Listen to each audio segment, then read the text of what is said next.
So now we're going to get into, like, we have two more ways of printing clothing that I'm going to discuss, and then we're done. So we're going to discuss embroidery. So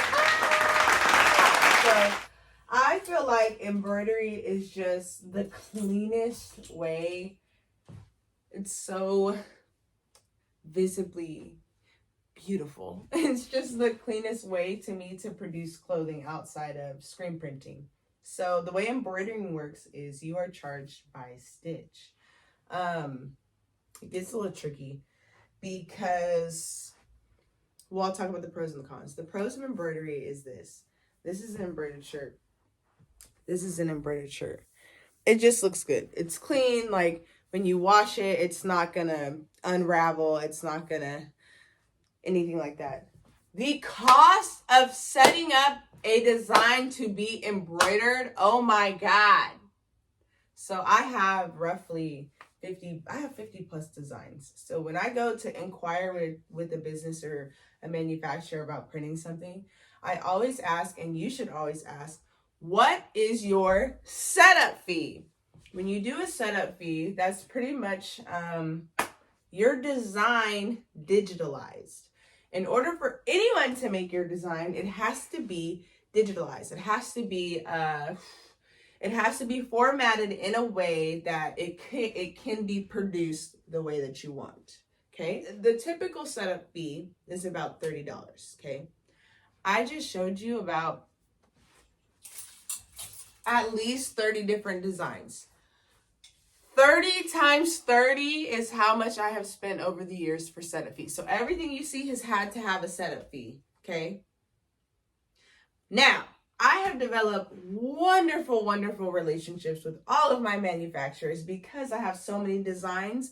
I know big money talks. So I'll go to them and say, look, I got a band. I need you to convert these designs, whatever you want, however you want. And this is what I want. This many shirts, this many this. Now, I only talk to them like that because we've business partners for some years now, okay?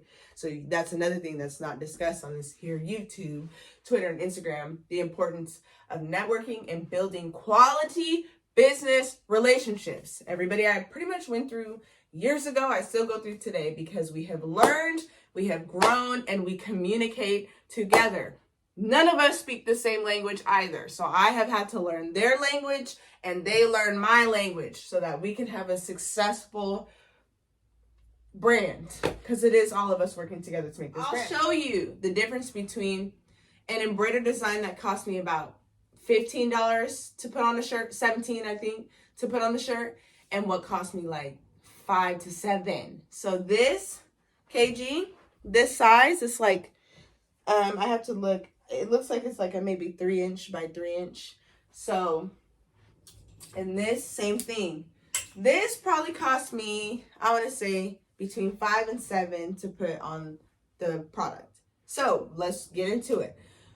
Just because it cost me $5 to $7 to put on the product, that doesn't include the cost of the product. Okay. So the product itself, and this is, let's just use this for example. These are very, very great quality shorts. I'm pretty sure I probably paid about $10 per pair. So we are already at $17, okay? $10 for the shorts alone, and that's if I got under 12 pair, okay? If you get more than that, they start to discount you.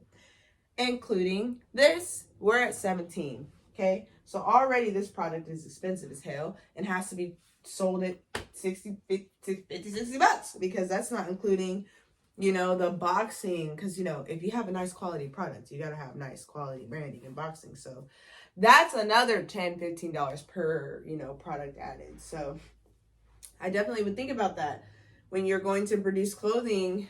Like, what are you going to focus on first? I've had 10 years to figure out what I want to focus on, how I'm going to focus on it. Your time starts today. Figure out how you want to package everything, what release you want to be done, direct to garment, what release you want to be done, embroidered, what release you want to be done, and try and use all of them. You know, the worst you can do is fail, and if you fail, try again. So this was $7 to print. Now, this big dog, this was like $10, okay? I got a whole bunch of Champion, and I'm pretty sure these mesh shorts cost more than those. I have to look at an invoice somewhere, but I got Champion shorts and I put Candy Girls on it. Now you can see this is way bigger than this. So you can imagine how much I was charged for this, for the Candy Girls shorts. You can just imagine how much I was charged. I believe I paid about $10.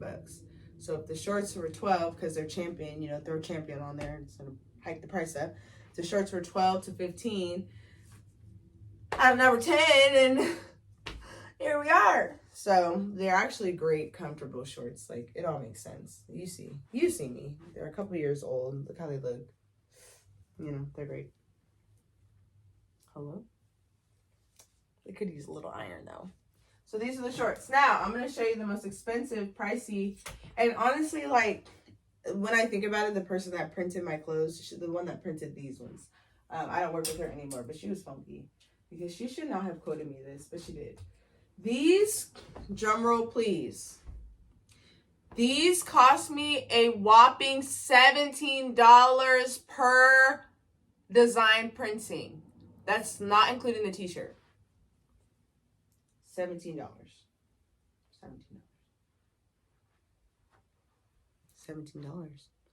So you can only imagine how much I was paying. So 17 plus 17 plus the t-shirt. Like, I'm holding bands. Like, I'm damn near holding bands on my fucking rack. Okay, all this inventory costs. It costs a lot of money to do things, the embroidery route. And a lot of times customers really don't understand, like, how we have to price things based off of how we are charged. But it's not the customer's job to understand. It's our job to kind of figure out how to explain. Like, once I explain it enough times, like, it's not much else I could do for you. Like, this is how much it costs for me to make. This is the invoice. So you getting charged accordingly. Just make sure you have good quality stuff to show them. So I'll show you some more of my embroidery-esque stuff. I definitely feel like it's one of the best ways to produce clothing that lasts. If you want clothing that's lasting, great. And who doesn't? But I feel like sometimes people are like, yeah, no, I just want to create this like quick like thing, you know. So if it's something that's quick, I'm making some for my family reunion type shit, I definitely wouldn't invest in doing embroidery. Some dope boys. As you can see, like, your colors with embroidery are dope. They're vibrant, they're tight. All these shirts I'm showing you are a couple years old. Like I said, I tried to keep one of every design, but I feel like I fail at that. Like, sometimes I'm super humble about it, but sometimes I'll see people in my hometown and they'll wear stuff that, like, I forgot I even made. I'm like, hey, I made that. I've been around the block for a minute. But it's super humbling and cool to see people, like, either post or, like, I've literally walked around my hometown and I've seen people in my brand on numerous occasions.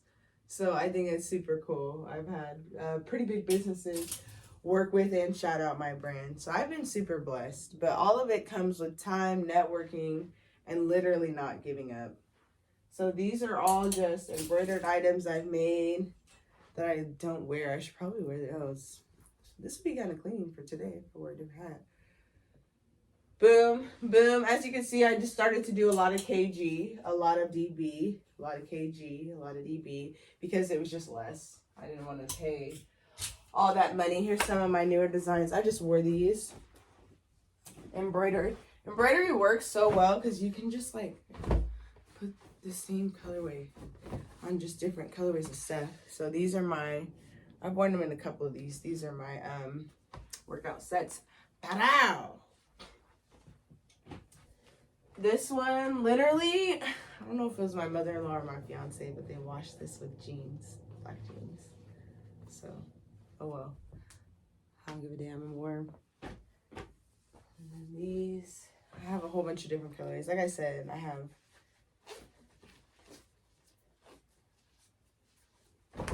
to scrumble these up. Boom, boom. Another item that I print is hats.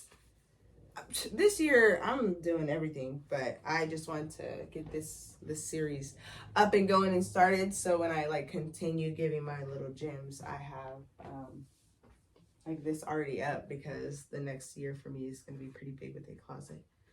So this is also embroidered. Bow. So another thing that I just started embroidering, that I actually embroidered first, and I really wish I had them still, But one of the first products I made was beanies because they were the cheapest thing to make.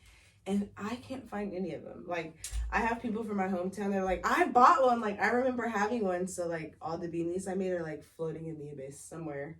And at the time, I remember I made my first beanie, and the first influencer I sent my brand to was India Love. And her and her sister were them.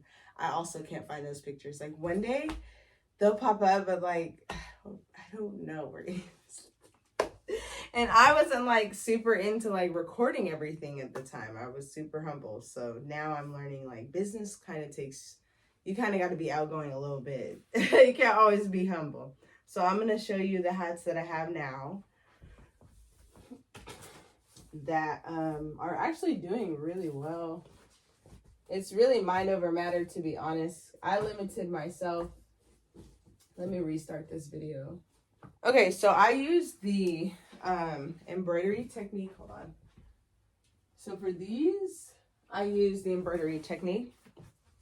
And one thing I'm going to tell you, don't like limit yourself. I limited myself and I was like, man, I'm just going to make clothes. I'm just going to stick to clothes. And it wasn't until I really traveled, and it wasn't until I really moved to LA, got my first property in LA, where I learned like a lot of people out there, they do as much as possible. And, you know, you do want to focus on one thing and have a plan for one thing, but you also want to try and take a risk and try new things. So living in LA and I like halfway live in LA and halfway live in my hometown.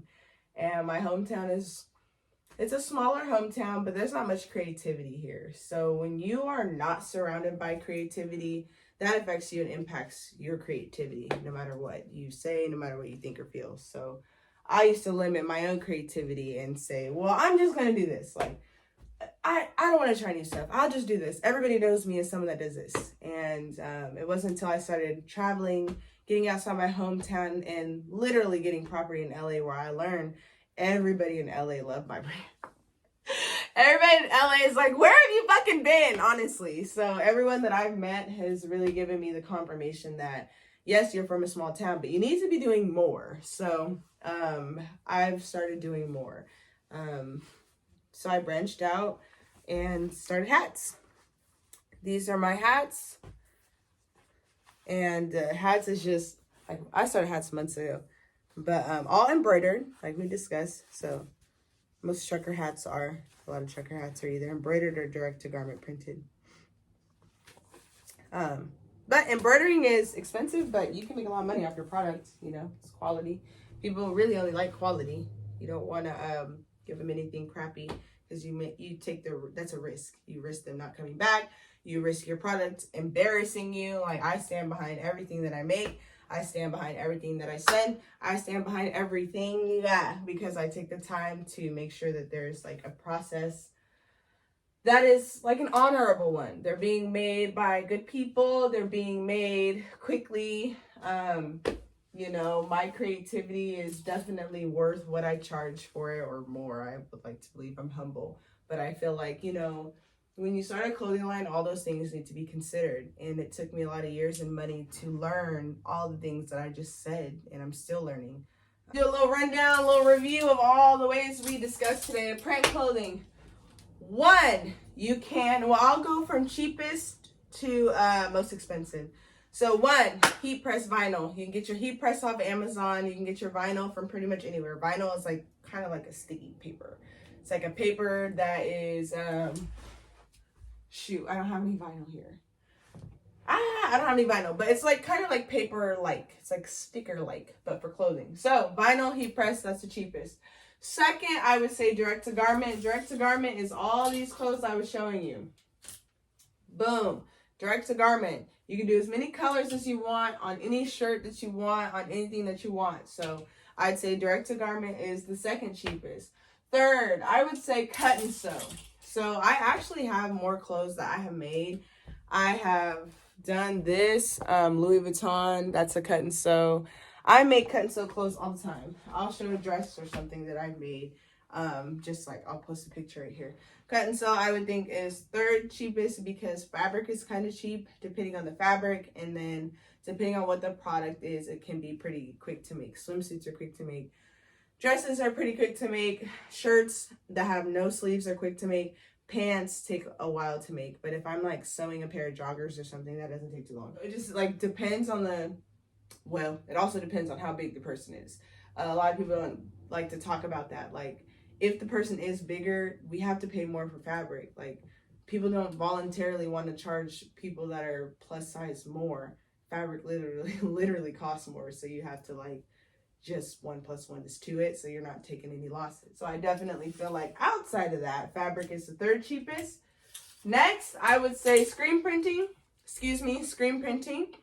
A fourth way to print, and also I feel like if you play your cards right and you don't do too much like I did, if you're just screen printing and not doing the front, the back, the side, this, that, it'll be cheap. So if you just keep it to this and be smart about it, you know what I mean? If you just keep it to this and just make sure your shirt's hella tight, and we're going to get into that. Like, I'm going to make a video on where in Los Angeles, I know a couple places, Los Angeles, I know a couple places, LA, and I know a couple places in Sacramento where you can get pretty good blanks that are quality, different styles and things like that. So I'll share that. So if you can find some dope blanks and you can do a lot to it, then all you have to do is pay for one placement, one color, and screen printing can be fairly cheap. Fifth and final would be embroidery. I feel like, ooh, excuse me. I feel like, I haven't had my coffee. I feel like with embroidery,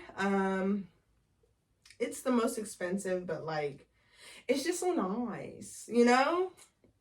So I don't really see numbers when I think of this, or I just find cheaper manufacturers, excuse me, so that I can get the looks I want done. So first we have heat press, then we have, what did I say? Nope. First we have, what did I say? Hold on. All right, cool. So first we have heat press, then we have direct to garment, then we have cut and sew, then we have screen printing, and lastly we have embroidery. So I feel like all those ways are all effective ways for you to start your line. They're all effective ways to start your clothing brand. So off the top of my head, if I had to give you a number of what to start with, I would say $300. If you start with $300, you'll be able to at least get a heat press. You can at least get 10 shirts and have one design done and start with that. Too many people want to jump into a clothing line and have a clothing line. Like, bro, it just doesn't work like that. Like, I tried it and you can't be consistent that way. So crawl before you walk. Get people to know your name, figure out your mission statement. If you are like, I got more money to spend, I would definitely suggest starting with screen printing. Because I feel like quality speaks volumes, and I just so happened to go that route when I started. I just so happened to start off with quality clothing, so I never really had issues with that. I had to find out, oh, when I heat press and I wash it this many times, this happens. Or if I direct to garment and it's not done right, or I don't send designs that are vibrant enough, they'll fade. You know, like there are certain things I didn't have to deal with when screen printing. I don't have to deal with when embroidery. So what you spend matters. And be ready to spend. There is no start a clothing line with $0. That doesn't exist. So if you want to start a clothing line, get that out your head.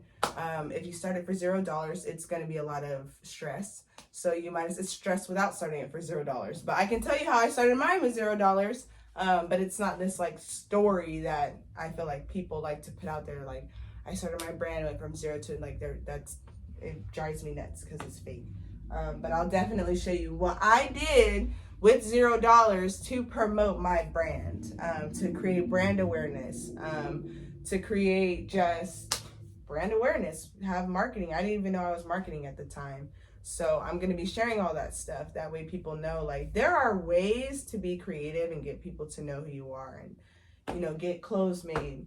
Now my clothes that I make, they can be expensive, but because I have a relationship with manufacturers, they give me breaks. So I'll discuss all that stuff, what having good relationships with manufacturers can get you, and things of that nature. Why people don't share their manufacturers. Before I end the clip, yes, I did just teach you a whole bunch of ways to print clothing, but I'm also going to, on this channel, teach people business etiquette, okay? When you start a business, nobody knows what they're doing. Nobody in the history of starting a business knows what they're doing. Everyone's winging it. When they do figure out what they're doing after years and money being spent, everyone is not wanting to just willfully share that information. And I think a lot of times, because everything is so accessible to people, people think that people have to share this information. The information I'm sharing today, I technically don't have to share. I'm sharing it with hopes that one, I help someone, and two, people subscribe so that I can make money off my videos while helping people. But the reality of the situation is a lot of this stuff costs a lot of money to learn, and a lot of people are selfish in that way. Rightfully so. It has cost me a lot in flights, hotels, sanity, and stay to learn everything that I teach on my profile. It's cost me a lot. I've worked with celebrities, I've worked with C-list, A-list, whatever. I've worked with it all, and I want to share that, but all that has cost me money. So I definitely feel like, every artist has the right to protect their craft and how their craft was created. And I feel like social media kind of ruins that for creatives, because a lot of people like myself are expected to just give information that we paid and worked really, really hard to obtain. So, when it comes to manufacturing, again, business etiquette, you don't ask people where they're manufactured. That's like asking people where they live. You don't ask those questions. You go find your own. And that's just what it is. Go find your own house. You can't live in mine. Now, if someone does tell you who their manufacturer is, you thank them. I have paid people, because you want to show gratitude, right? If you're giving me the place that makes your clothes, I'm 9 times out of 10 looking for someplace cheaper. You know what I mean? I'm looking like they have something that I want. I can't be the only person benefiting. How can I make sure that you feel like you're benefiting too? And a lot of businesses like that. And Instagram doesn't tell you that, because everyone's like, you can start a business in 10 minutes. And that's just not the case. So about manufacturers, we will definitely get into that. But again, I have tours on my site where I will take you to manufacturers after you pay me. I will show you a whole bunch of manufacturers that do a whole bunch of stuff. Makeup. I know manufacturers that do makeup, that do, I don't know everything, I just don't have to utilize them for anything, but I know them, so I definitely want to get into that. These are all ways to produce clothing, but finding someone to produce your clothing is a personal journey. It's a personal brand journey. It's for you to figure out. So I hope that I helped people, and if you can't and you need to outsource and find people to kind of help you start finding people, that's where I come in. And I don't mind, but I charge for that service. I charge for that service because I still go to school and I'm accumulating knowledge, and that knowledge that I'm accumulating, it costs me money and time away from my family, time away from my kids. So I just wanted to put that out there. I love to help people, but I want to make sure I'm being helped as well. So make sure you guys like, comment, subscribe. Let me know the kind of business content you guys want to see. I have a list of things that I'm going to talk about, but I did want you guys to at least get in here, get started, So if you did have any questions based off this video, you can ask them. Hope you guys like the content. Hope you guys start your brand. You got it. Thanks for watching.